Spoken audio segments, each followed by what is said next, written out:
কিন্তু আমার কুর্তি ক্লাস, আর কুর্তি ক্লাস মানেই তো নতুন নতুন ড্রেস তোমাদের দেখাবো। এখানে হাতে দেখছো 4 মিটারের একটা চিনিয়নের পিস আছে। এটা যদিও অনলাইন থেকেই নিয়েছিলাম, আমার পিসটা খুব পছন্দ হয়েছিল। আর এখানে কিছু লেস নিয়েছি, এটা দিয়েই কিন্তু একটা সিম্পল কুর্তি দেখানো হবে, যেহেতু কুর্তি ক্লাসের প্রথম কুর্তি, তো সেই কারণে একটা সিম্পল কুর্তির মধ্যে কিন্তু স্টার্ট হবে। তো এখানে দেখো আমি রেডি করে নিয়েছি, মানে আমার ক্লাসে কিন্তু প্রথম কুর্তিটা দেখানো হয়ে গেছে। তোমরা অনেকেই ভাবো ক্লাসে কি আদৌ ক্লাস হয় না এরকম একটা ভয় অনেকের কাজ করে। না গো, প্রতিটা তোমাদের যখনই ক্লাসের অ্যাড দেওয়া হয় প্রত্যেকটা ক্লাসই কিন্তু হয়। তো এখানে দেখো একটা সিম্পল কুর্তি করেছি, আর এই কুর্তিটা দেখো কতটা সুন্দর লাগছে। এখানে সিম্পল হলো, এটার ফিটিংস দেখতে পেলে কতটা লুজ ফিটিংস দিয়েছে, তারপরেও দেখো কত ফিনিশিং এসেছে।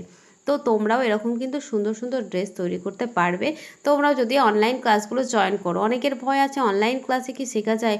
অবশ্যই শেখা যায়, খুব ভালো মতো শেখা যায়।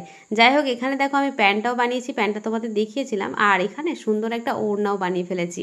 মানে এই 4 মিটারের কাপড় দিয়ে আমি কত কিছু বানিয়েছি। প্যান্টের সাথে কুর্তি তো বানিয়েছি, সাথে এই ওড়নাটার জন্য যে সাইডে আমি দেখো একদম বর্ডার দিয়েছি, সেটাও কিন্তু এই কাপড়টা দিয়েই বানিয়েছি। তো এই ওড়নাটার সাথে কেমন লাগছে অবশ্যই কমেন্টে জানাবে।